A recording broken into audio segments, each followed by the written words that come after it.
So, Thank you. welcome to Lily Poetry Review's debut collection celebration of It's What I've Got Left.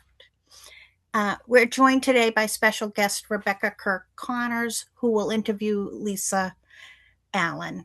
Rebecca Kirk Connors' poems can be found in Glass, Nix's Mate, Tinderbox, among others. She received her MFA from Solstice Low Residency MFA program in creative writing at LaSalle College, and her poems have been nominated for the Orison Anthology and the Pushcart Prize. Her chapbook manuscript Split Map won the Dare to Speak chapbook contest and was published by Minerva's Risings Press in spring 2019, and her debut full length is tentatively titled Courage, Dear Heart, and forthcoming from Lily Poetry Review Books. She also is co founder of the Notebook Collective, which you'll hear probably more about during this launch. I'm going to share a poem by Rebecca called Naming of Parts. Round ruby blood cells, the gray labyrinth of nerves, and then my heart. Ingredients: bone, white matter, muscle. We are filled of fluids with intent, unconscious muscles that power in a continuous pendulum. I never recall my numerous parts until there's parts that hurt. My shivering skin, the scraped kneecap, interactions with the outside world that bring my insides to the surface.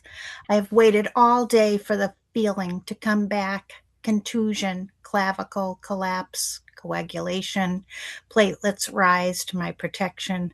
How careless we are with the skin that holds us all together. I learn that what we ingest and what we remark soon make us with you. I am made of clashes. In the same absence of you, still the red marks remain.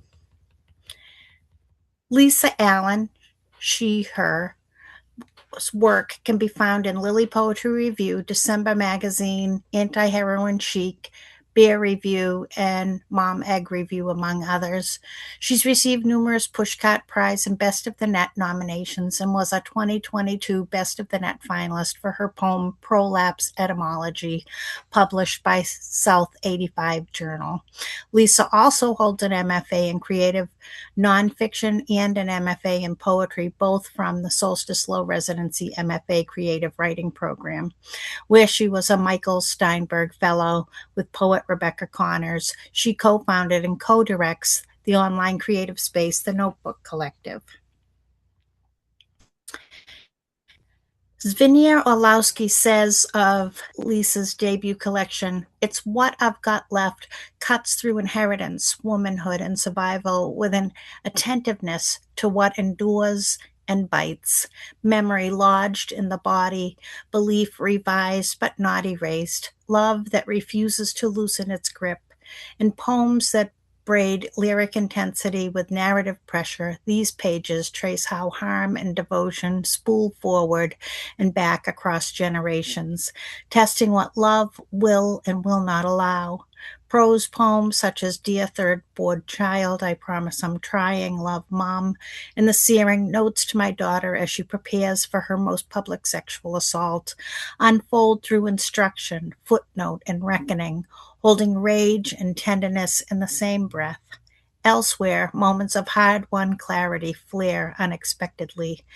Let the water make the world a conch, a line that listens for vastness without judgment. Allen writes poems that stay, echoing, spiraled, alive, and what cannot be unlearned.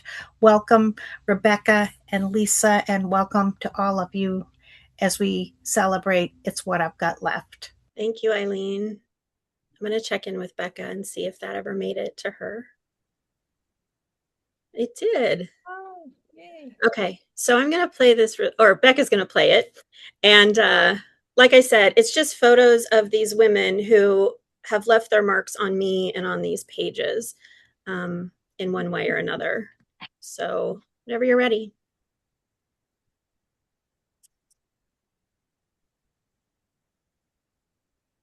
I don't know if that'll play. Lisa, you're seeing it, right? Mhm. Okay, good. So this is my grandmother. I don't have context for these photos except for that one on the left where she's married. I never knew my grandfather.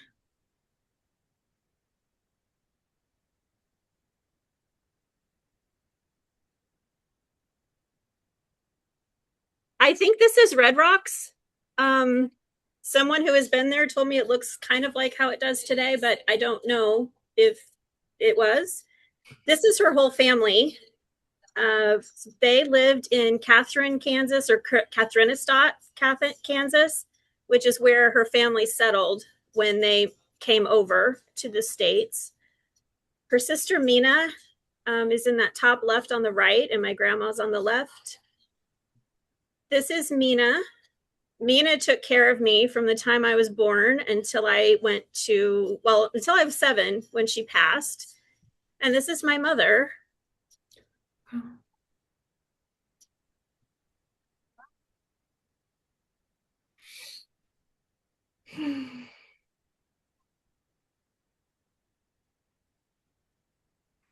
So,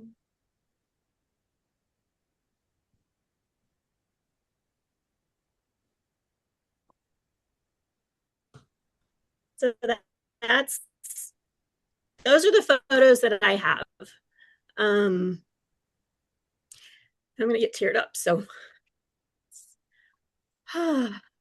before I start, though, I want to thank Eileen.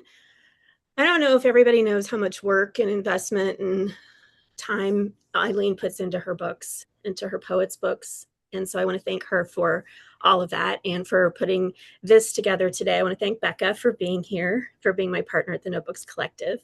Zvinia is here and she wrote that beautiful blurb for me.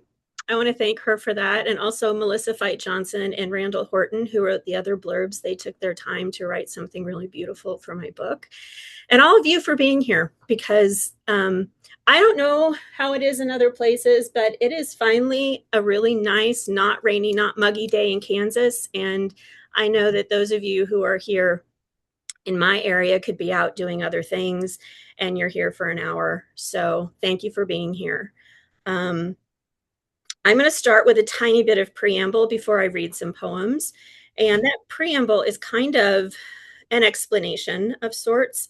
Um, as all of you know, Becca and I were at Solstice together. After that, during the pandemic, we started the Notebooks Collective together. So Becca and I talk a lot, and we talk about poetry a lot, and we promote poetry a lot, but we don't always get to talk about our poetry a lot, especially in the same space and to each other.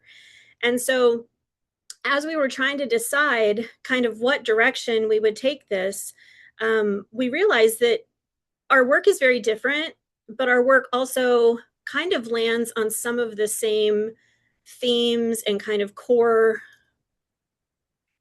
I don't want to say feelings because that's not the right word, but things that propel our work. And part of that is generational trauma and the legacy that we either inherit or that we leave to those who come after us. A lot of it is also kind of this when you live in a patriarchal society, what does it mean to be female? What does it mean to be female enough? What does it mean to be a mother? What does it mean to be a good mother? All of those things. And how do you navigate that in the world? We also talked a lot, and I kind of picked up on this as kind of the direction of picking my first readings for today, of when you are so busy carrying these other stories, right? When you carry the past and you try to figure out the past and you're moving through the world with that, where does your voice go? And how do you bring yourself with you into your poetry and into the world? And so I'm saying all of this because we're probably going to touch on all of that in some way or another, though we may not say it. Helen, was that you? I think that was Helen. So I'm going to start with a few poems and then Becca's going to read and then we're going to chat. So I'm going to, after this first poem, I'm going to read some poems that I haven't really read in readings yet. So this is exciting and a little scary. So this first poem is called Inheritance, a Broken Bob. I'll never shake you. Your words lodge deep within, our history helixed in every cell. I can close my eyes, become young again, and hear the flick of your almost empty bic, smell the exhale of your Marlboro Red. I don't know the sound of your voice anymore. Do you know fetal cells can breach the placenta and lodge in a mother's brain, stay until she dies? Science tells me why, despite all these years gone, we hold on. Your grandmother's shame as she carried your mother, and your mother's bitterness as she carried you, our inheritance spooling forward and back. Which traces of me are still with you? These problems bewilder and fascinate, how there was a you and me before there was a you, a me. Which traces of me are still with you when I don't know the sound of your voice anymore? Damn science, I want to know why you won't let me go, no matter how hard I try to stay gone. Someday I'll ask my children which memories of me won't let them go. Try to trace them to something we can name. I'll explain how we carry both past and future despite our own twisted ankles.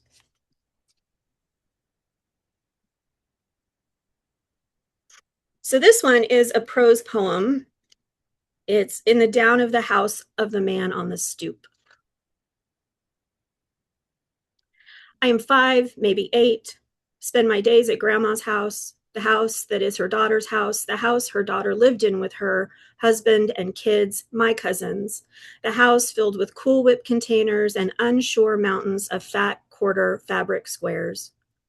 I am 5, maybe 10, the oldest of the cousins. Grandma's house is on one of the numbered streets, 8th or maybe 13th or maybe 6th. Grandma gives me money and sends me for milk, flour. Baking day, Spitzbuben and Bierox, green bean dumpling soup, cinnamon rolls. She wears a dirty apron. Her cigarette smolders. The young and the restless whines from the living room. The screen door slams behind me. I turn right at the Millers. Charlotte is my friend. We go for suicides and cheesecakes after school, listen to Barbara Streisand and the Bee Gees. She is one of 6, maybe 10, all girls except Scott. I think Scott is cute and wonder if thinking someone is cute is what it means to have a crush. I am 5, maybe 9. I stop at each intersection. Cedar Street, Pine Street, Oak Street.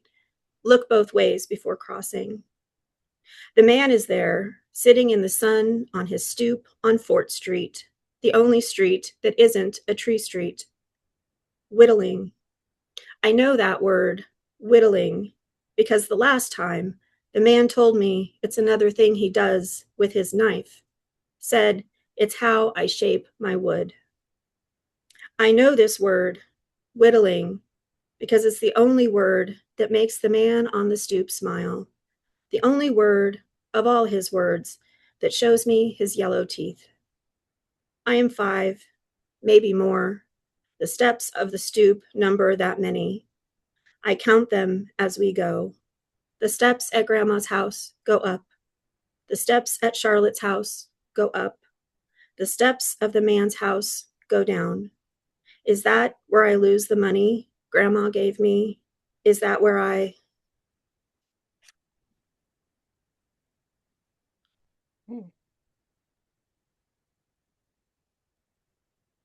One of the challenges with this collection, I think, was writing childhood memories or not memories and about my mother and about my grandma and about my aunt. So I'm going to ping pong a little between these so that you kind of get an idea. But a lot of these are focused on my mother today for some reason.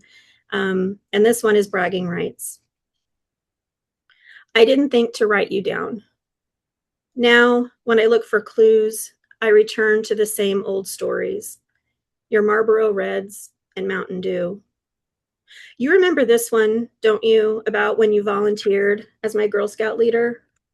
Instead of camping, you took us to the Holiday Inn, sprung for cable, and turned the screen to softcore porn. You feigned surprise when another girl screamed from the bathroom, the sight of your spent tampon casually floating in the bowl, too much for her to bear. You answered all their questions, those girls. Crawled under a blanket with everyone but me, giggles and flashlights and your voice rising above theirs to shriek, Lisa's jeans, they're bigger than mine. What would I send you for Mother's Day now? I'd tell you how that night I sneaked away to the hotel pool, comfy in my sweats and t-shirt, alone until dawn when the manager found me asleep with my library book. He thought I had jumped the fence. I lied to him until I belonged there, and in that instance, I was your daughter. I think you might have been proud, though I don't remember you ever saying. Before that day, I didn't say goodbye. I remember you said, at least you have pretty hair.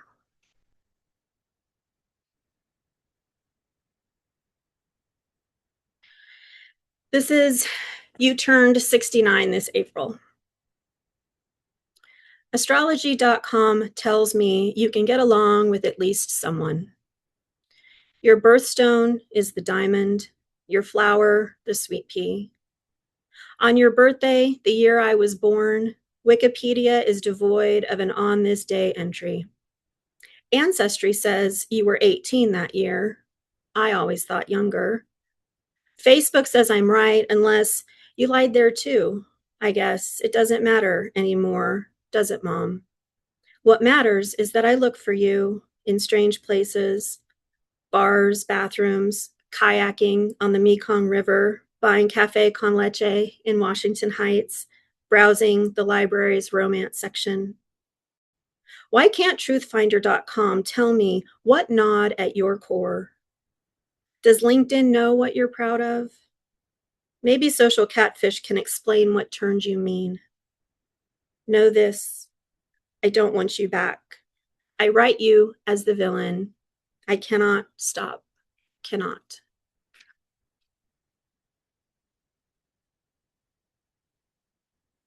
Then I'm going to switch a little to get back to that thing that I said about how do we tell about ourselves when we're writing other people's stories. So this one is teaching myself at 51.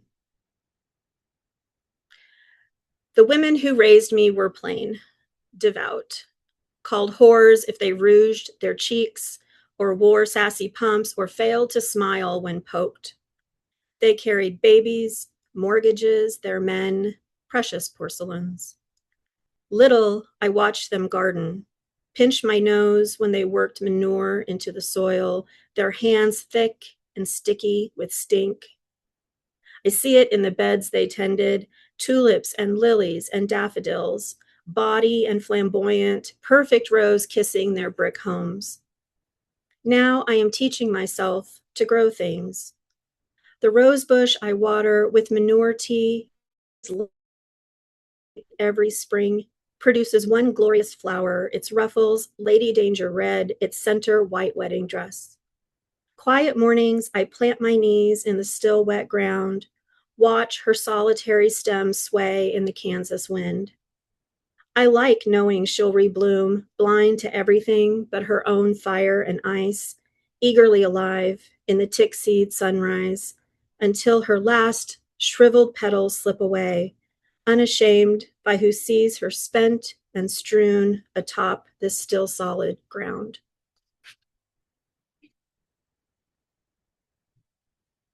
And then after this one, Becca's going to read. Yeah. A proper lady speaks not of regret. Debris. Coffee can filled with coins stashed behind mothballed blankets. Autumn. First dew, lovely, film reel of ombre leaves. Xanthophylls, carotenoids, garlands, rusted gold, sugar maple, and jaundiced green ash.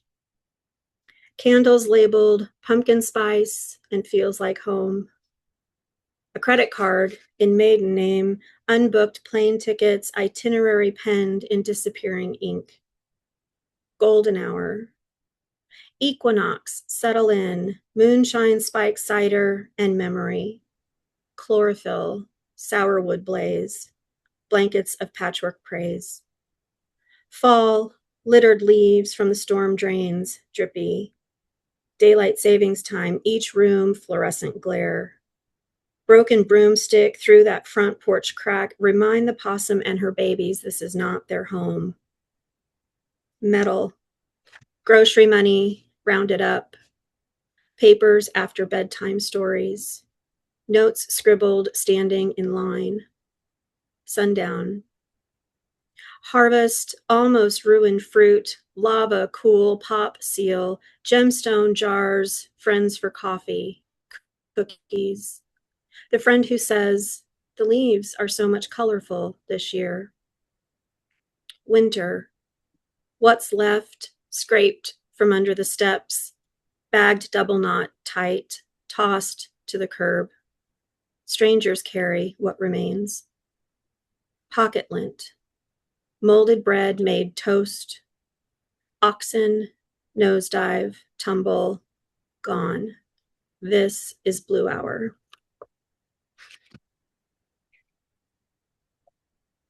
Oh my gosh.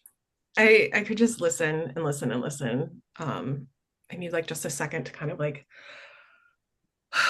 absorb all of that. It was so moving. So I think in our talks about both inheritance and the presence of ourselves, I will read, well, first I'll start with a poem calling Reluctant Genealogy, and maybe I'll read a self-portrait poem after that, and then we can talk. Okay. Reluctant Genealogy. My blood is my grandmother, chin up, drinking vodka or posing stiffly with Ronald Reagan. My great-grandfather ditching his kids at the orphanage, except for that one son, though he too discarded his first family. My blood is what my parents don't like to see, but oh, can't let go. I'm a champagne toast of suburbia. I've tallied my families, lost daughters, divorced wives, a ripped map, blood coursing against the coast of New England, mired in Midwestern pigsties. My blood is chopped up, cabbages and Sunday morning hellfire. I'm watching a webinar. I'm going to start from Sunday morning hellfire. My blood is anything mixed with mayo, a lick with language, magnolia blossoms cupped. I sip bourbon to dilute the heckling. Will these bruises fade? My grandmother rejects softness. My uncles bellow, grip guns, all their wealth and righteousness and etiquette I never understood. Maybe my blood is the cast-off, the weeping heart who wants belonging. This oddity I am. My blood is a million wanting cells awash in pulse. My blood hums with yet untold story. I want to take my child and disappear into these radiant vessels, stretched like violin strings and ready to vibrate with our own song. Okay. And then I think I'm going to do self-portrait in middle age as kind of a, like Lisa and I were talking about how we appear in poems and how we don't appear in poems. So I really like this one because this is me. Self-portrait in middle age. I watch the way branches divide and stretch to each other like fingers licking the sky. I talk to evening raccoons, unexpected flowers. I like to learn about hysteria and ethics and medieval art. When I'm alone, I sing the Pixies, Helium, and Radiohead songs at the top of my lungs and scare the cats. I'm almost never alone. My body is a rain check. I will nurture you. I want to know what happened. Is it okay if I don't want to be the boss? I like packing tape, postcards from other eras. I'm always in the clouds. Sometimes I'm startled by the changing texture of my skin. In high school, I thought, this year I will find love and my zits will go away. My zits are still here. I like to think I could be Nancy Drew, that it's still possible to become someone else. Other times I nap. I remember almost everything that happens in my dreams.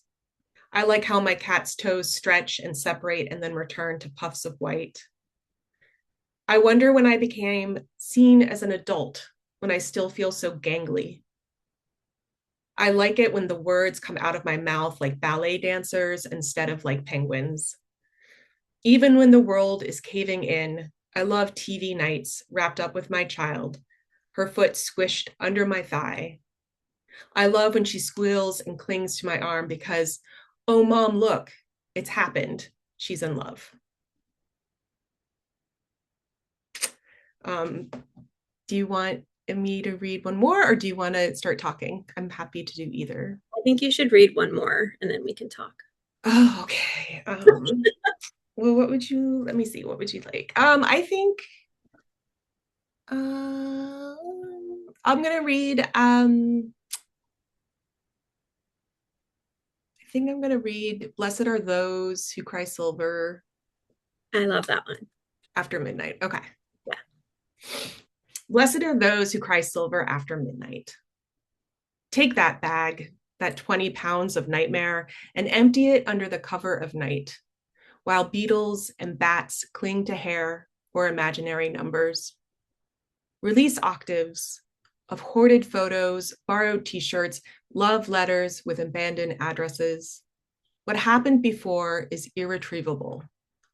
Drink whiskey till amber-eyed, dare to throw china dishes against the wall, a startled cat, fragmented forget-me-nots, nicked wallpaper. Until the fever falls, my fingers cooled. I'm moon hungry. I am the key of G. I'm years distant in another constellation, and I still can't forget all the times bedrocked or landlocked. I want to pound my knuckles raw, my voice inside tea kettling. I want the past to know my evidence, to see the way to resolution.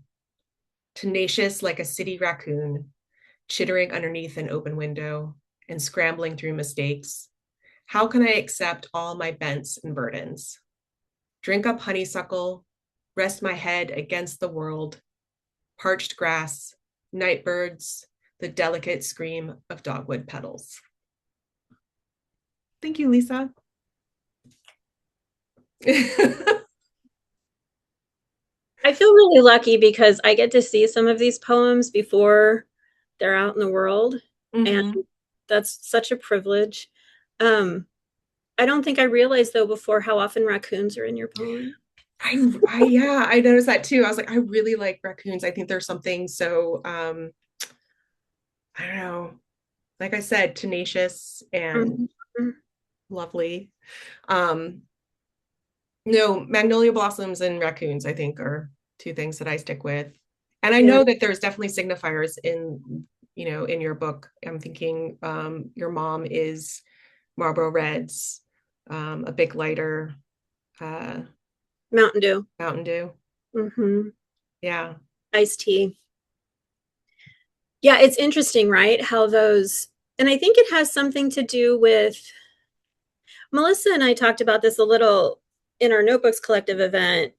For those of you who weren't there, Melissa Fight Johnson and I comment that we are estranged from our mothers, but I have been for a lot longer than she has. And so we talked about she has a lot more memories to pull on than I do. And so I always wonder if that's why I come back to those very few things that remind me of my mom or that me are my mom, right? Those things that she constantly had in her hands, if that makes sense. But it's interesting to me how that worms its way into our poetry. And I'm wondering if for you, if that informs your form at all, like the stuff that recurs all the time, does that inform the shape that your poems take or no? I don't know. I feel like I am newer to form than I think you have done like a lot more form than I have, maybe. But I'm finding now that when I use form, it actually pushes those things away. I think it gives me a new way of looking at things. So it's not as they my go-tos don't always pop up as much, if that makes sense. Because that's the one thing that form does for me is it makes me use words that I don't normally use or approach things from a way that, you know, is confined and scary, but then somehow breaks into something new. Like right now, I'm like super into abecedarians. But I don't know. It's definitely something like I think it's just there are those signifiers that you have from your childhood that I can't explain why they're so important, but they are what I remember most. Well, they kind of become part of your fabric, right?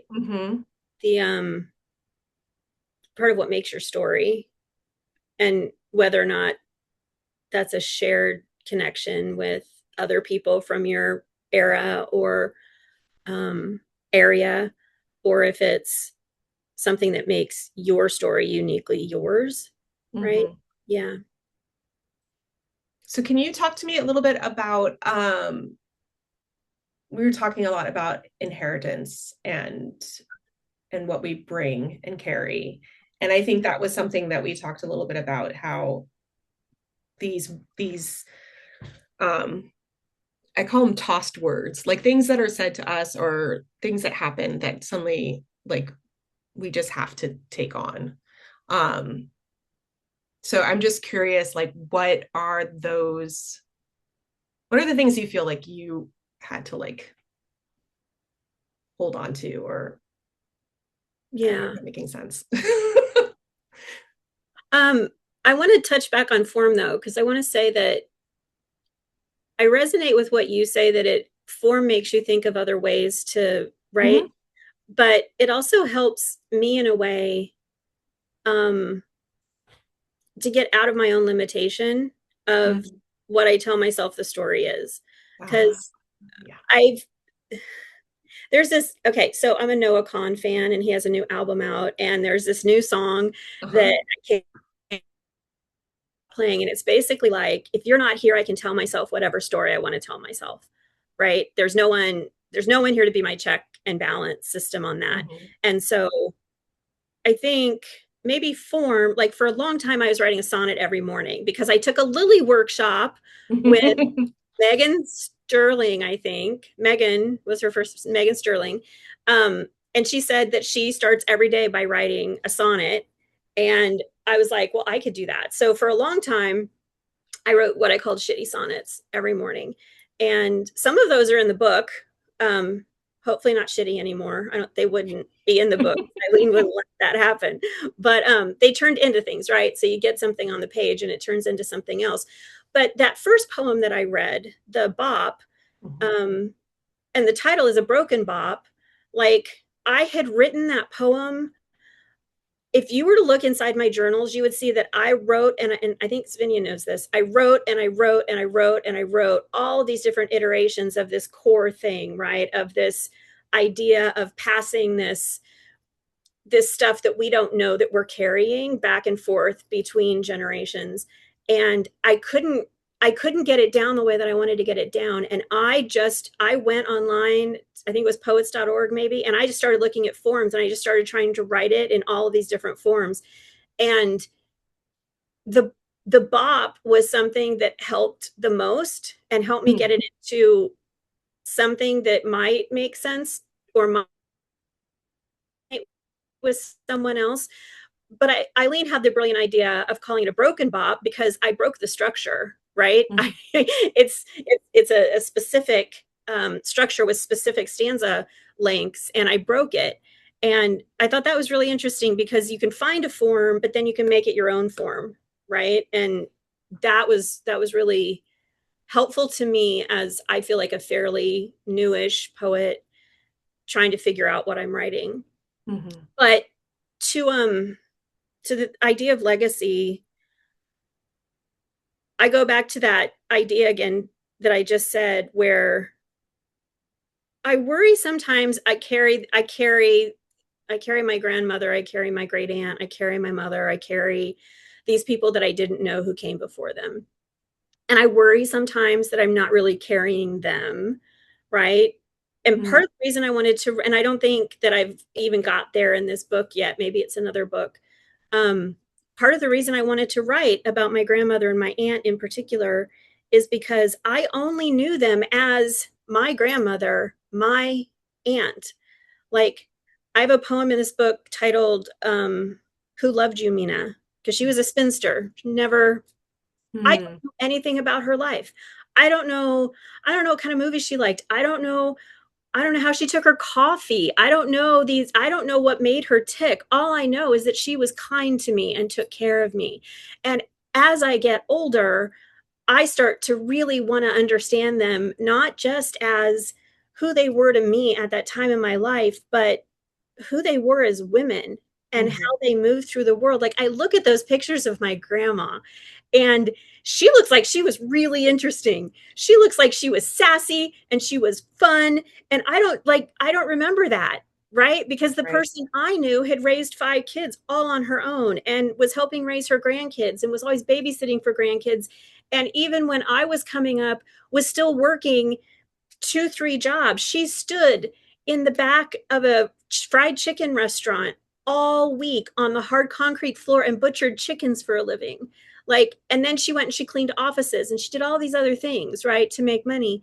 And I wonder a lot of the times who she might have been had she not had to do those things, had she been able to explore her passions, had she, I got little tiny glimpses of things, but I never got to sit down with her and say, tell me about this thing. And there were times that we did sit down with her and say, Grandma, tell me about this picture, or tell me about this guy in the picture. And she would always change the subject. She never wanted to talk about herself, because I think that generation just didn't talk about themselves. And they had so much more trauma than we do, right? She lived through the Depression. She lived through Hitler. She lived through all of these things that I can't wrap my head around sometimes. And so I just feel like we miss opportunities to know each other when we only think of each other in terms of how you fit into my story.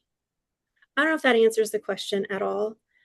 I don't even really remember the question, but I think it was a beautiful answer regardless, because I think that's true. And when you're talking about relations and how we think of each other, I think I've come to that kind of realization too. And I think it's with age, like, I'm, older than my mom was when I was writing like these poems about my childhood. Like, I'm older than my mom now in those poems. And like how in talking about, like, the first poem I read, these are like kind of little things that I've picked up from my family, but I don't know like all the stories that come in, because I think in some ways my grandmother always wanted to present herself as the grandmother. She did not want to be known as, it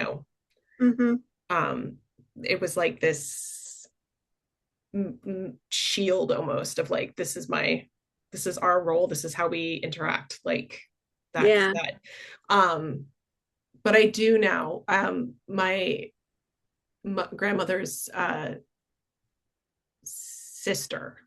older sister, I found all these old photos of her, and she seems like she's like my great aunt Mary is kind of like went traveling, and like she just seems like a real, like you said, like those photos, like seems like a really cool person. I wish I could know her. But yeah, I think Zivnia put in the comments something about fabric, and I think that's kind of right, where we do weave these people into ourselves, and then and it's our our privilege and honor to be able to write what we feel about them. And it is weird how something becomes kind of the truth, even though it might not be. We were talking about fallibility of memories, and like what really happened versus what we remember. And of course, like, it's gone now. Like, it doesn't actually exist anywhere. So it is what we remember. It's not like tangibly out there.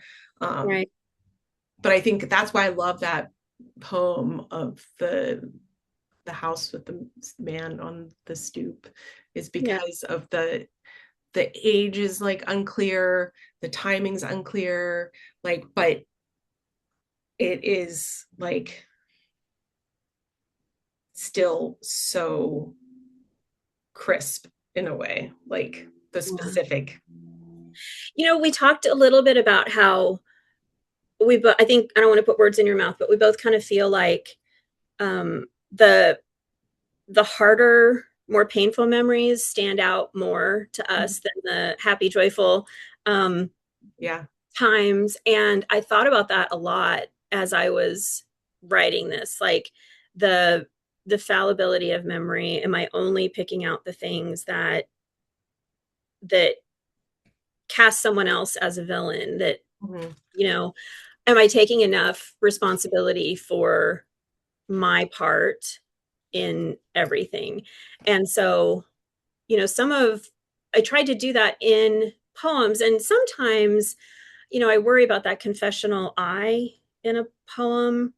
And not because it's some of my favorite poetry in general, but I have this conflict in my head of what might be interesting to a reader and what I just need to say. Does that make any sense?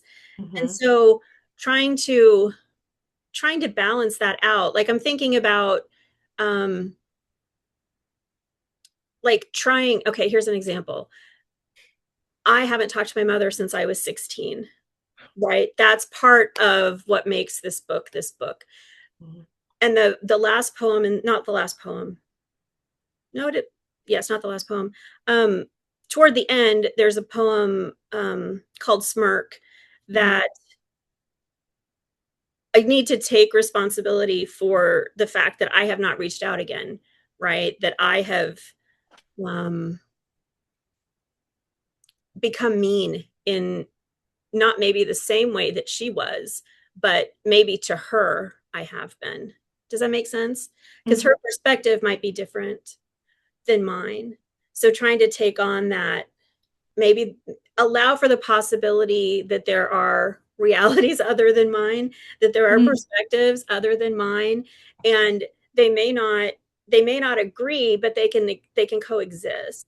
And I couldn't have thought about that or talked about that or articulated that even 15 years ago, because it's something that as I got older and started to think about how she must have grown up, the things that she must have gone through, some of the things I know she went through that had to have changed her. I didn't think about that before. And now the thing that I come to in the poetry that I'm writing now is, yes, I can acknowledge that. No, it doesn't make it okay. Right?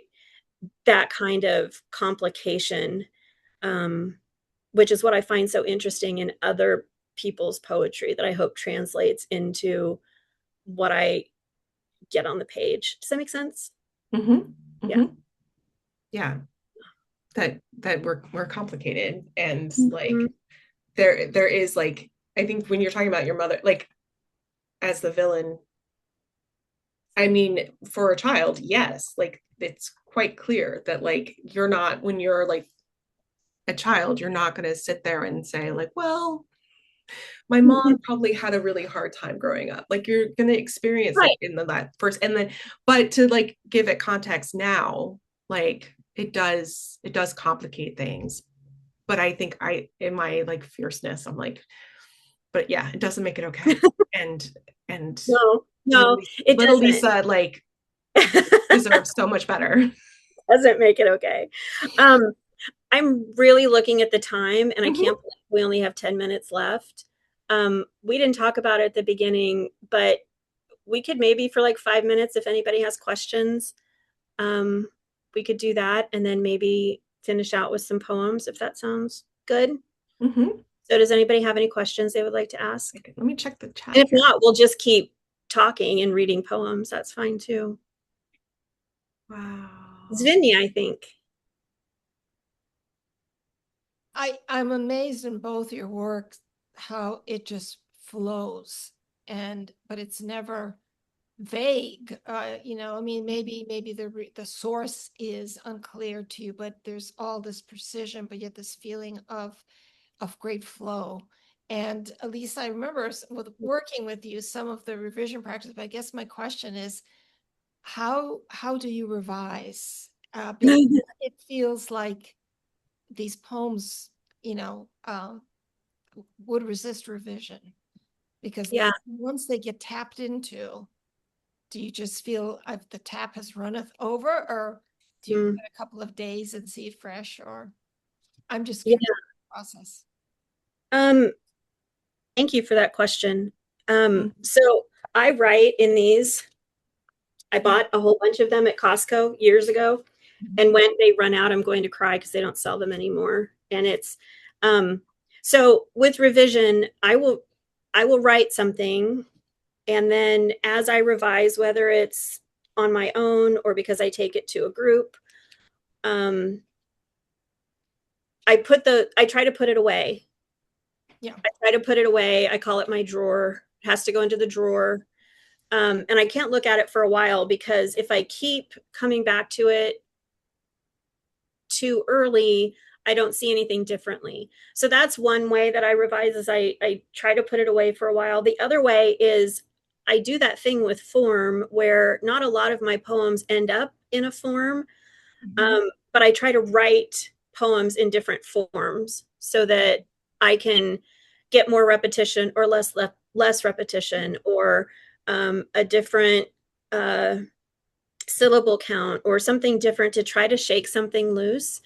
And then one of the best things I think is that I am so incredibly lucky to know poets with whom I exchange work, and we are honest with each other about our work.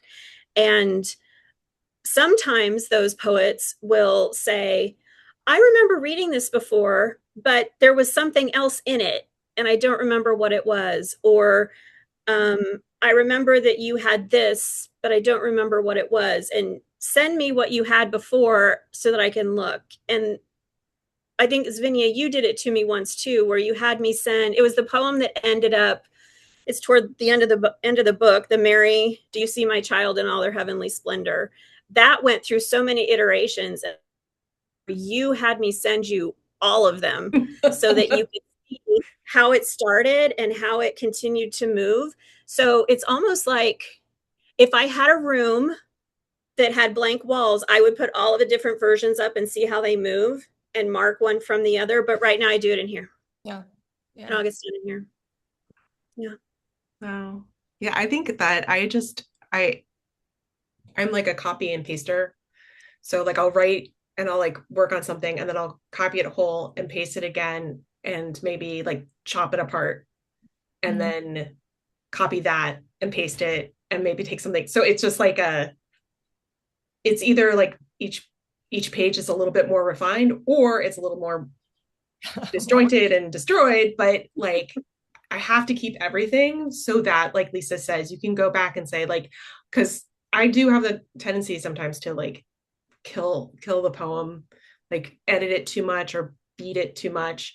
And so being able to go back and say, oh wait, like this was actually where the heat of it was, and I kind of like doused it. And like I think also, like Lisa, leaving things alone for a while. It's nice, because sometimes you come back in a month and you're like, wow, I was on, like that's great. Or sometimes you come back and you're like, oh no, but then you can just kind of work on it some more. And I think that's something where, when I realized like there was a poem in my chapbook that I had worked on for like 10 years or so. And I couldn't believe that you could actually work on a poem for that long, but it took forever until it found, and I don't even know if it's still in the right place, but I think there's something about lived experience too, that like sometimes, I don't remember the poet who said that, but sometimes you can't finish revising a poem because you haven't lived the experience that you need to finish it. And I think that really resonated with me, because like we say, like as we get older, we and add more perspective and things like that to how we work.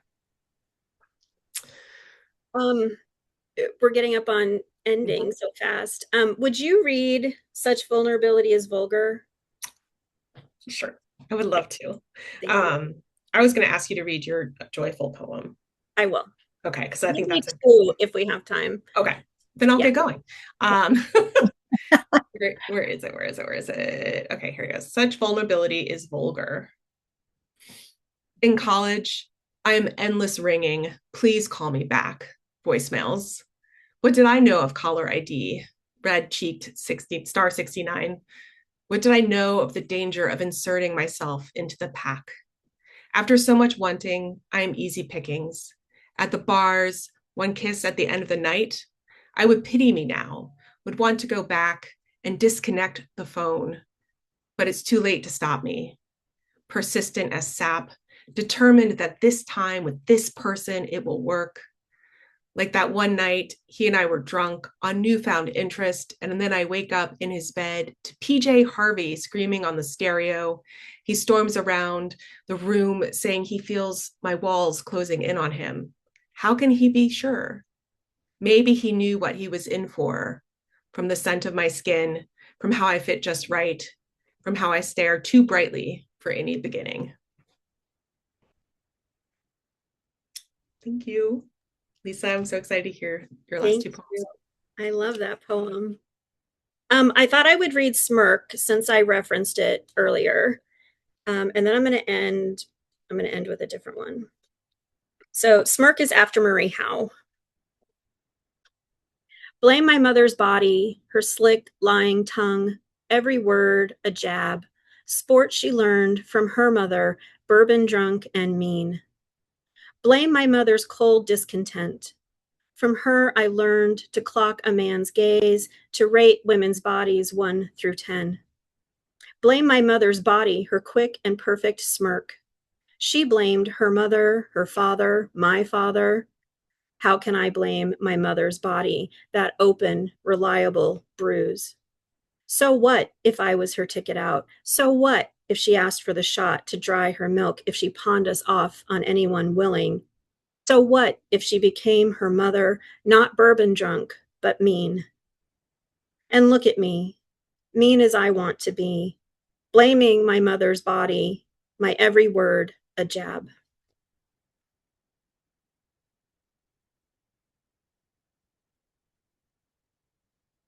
And then I want to read this one, which is just a short little poem that started after a brunch with a friend where I was whining that I can never write poems about joy, that all of my poems are sad and heavy and not any fun. And she told me that I should start with something very small. And then I talked to my therapist the next week, and she said, joy is the highest form of vulnerability. So this poem is, my therapist says joy is the highest form of vulnerability. Grandma made green bean and dumpling soup, food I make when I miss her. My ex said, God, that looks nasty. He didn't see what I did. How she fed 5 kids with butter, flour, milk, and a can of army green, too tender food stamp beans. How I begged for more. How warm and safe I felt, her attention all mine. Maybe someone you loved made chowder or stew, maybe grilled cheese. It was good, wasn't it? I'm going to bring Eileen back, I think, and thank everybody for being here so much. It means the world. Thank you. Thank you all for being here. That was a beautiful reading. Congratulations, Lisa. Thank you. Thank you so much, Rebecca. Thank you, Lisa and Eileen. I really enjoyed this opportunity to just like chat with Lisa about poems. It was lovely. Congratulate Lisa. Thank you. Yeah. Right. Congratulations, Lisa, Becca, Eileen, Lily. Oh my gosh, this is Wonderful. Wonderful. Tremendous reading. It Thank went you so so much. fast. I know. So Yeah. fast. It Thank you. always does. All right. Thank you all for coming. Take Bye. good care of yourselves and keep reading and writing poetry. The best we can do, right? Yep. Yep. Hi, Faye. Terrific reading. Tremendous, really. Hey, Faye.